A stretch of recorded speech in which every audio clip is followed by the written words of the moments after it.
This semester, 170 second-year MBAs, whose backgrounds range from IT consultants from Delhi to Marines from Athens, Georgia, are enrolled in brand strategy. The second-year MBA program is a unique place. The kids have incredible professional trajectory, while at the same time, they're a bit lost.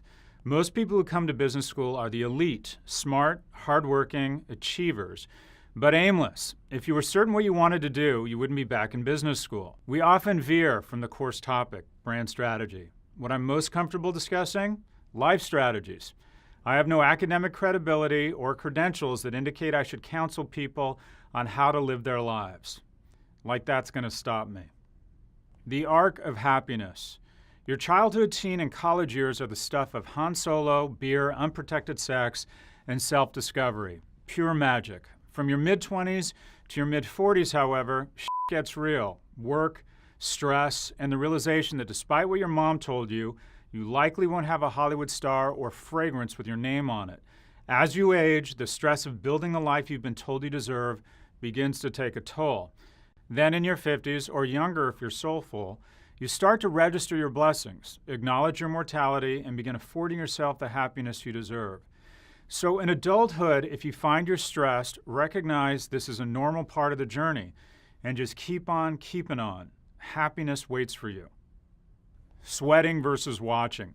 The ratio of the time you spend sweating versus watching others sweat is a forward-looking indicator of your success.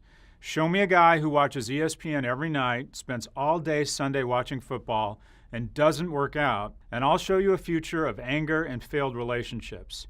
Show me someone who sweats every day and spends as much time participating in sporting events as watching them on TV, and I'll show you someone who is good at life. The myth of balance. We all know someone who's successful, in great shape, plays in a band, is close to their parents, volunteers at the ASPCA, and has a food blog. Assume you are not that person. If you want to be economically in the top 10%, much less the top 1%, you should plan on spending 10 to 20 years working, and not much else. I have a lot of balance now, in large part because I had almost none in my 20s and 30s. Work, partner, friends. Most students devote their greatest efforts to shaping their work lives and socializing with their friends. However, the most important decision you'll make is who you'll choose to partner with for the rest of your life.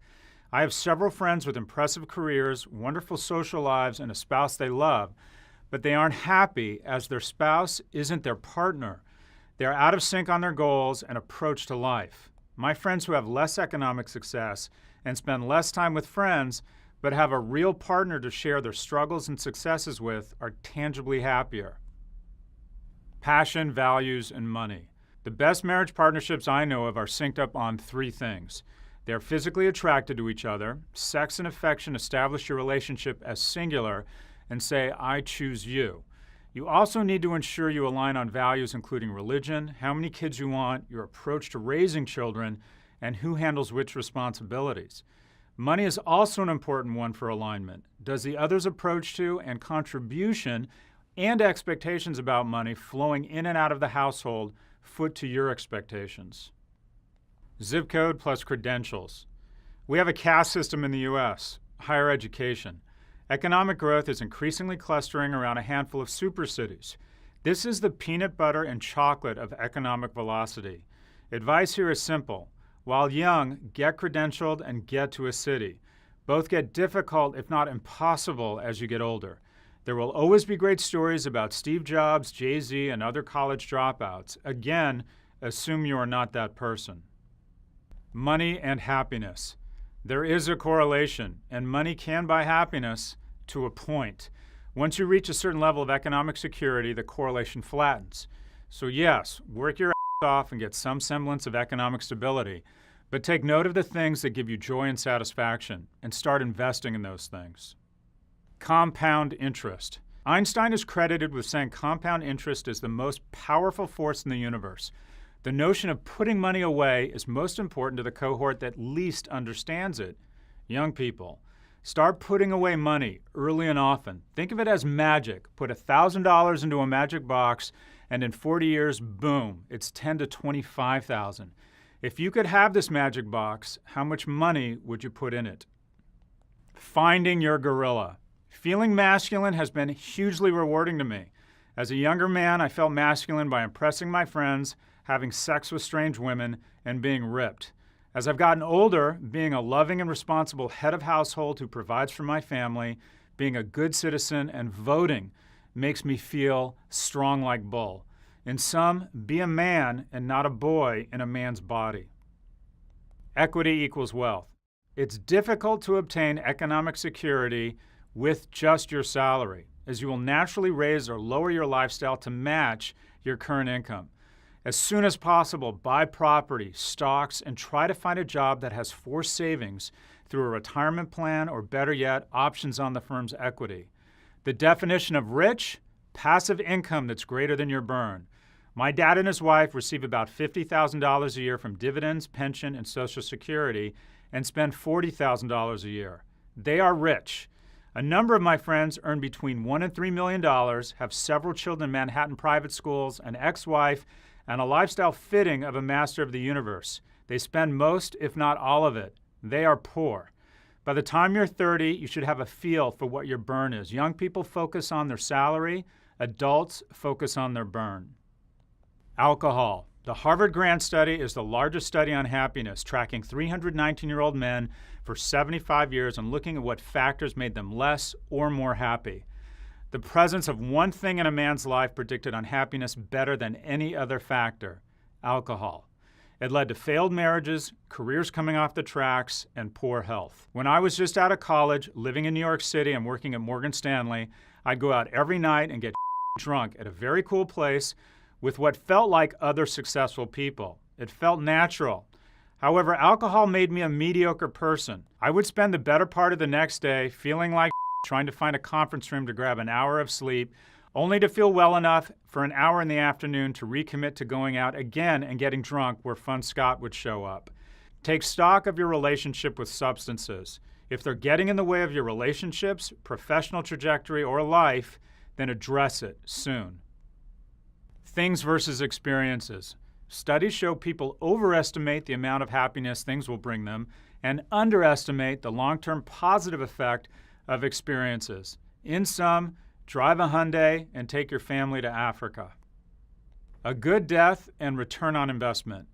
Other than my kids, the thing I am most proud of is giving my mom a good death.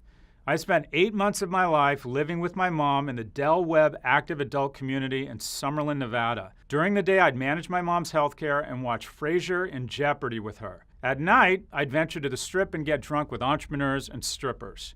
It was a strange but rewarding time in my life. The instinctive rewards from nurturing children is well documented. However, providing comfort for someone you love at the end of their life is also deeply satisfying. If you're in a position to make a loved one's exit more graceful, you'll cherish it the rest of your life. Happiness equals family. On a balanced scorecard, the happiest people are those in a monogamous relationship who have children.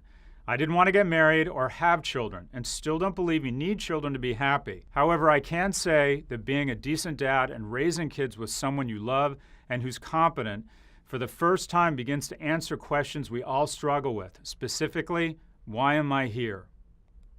Success equals resilience over failure. Everyone experiences failure.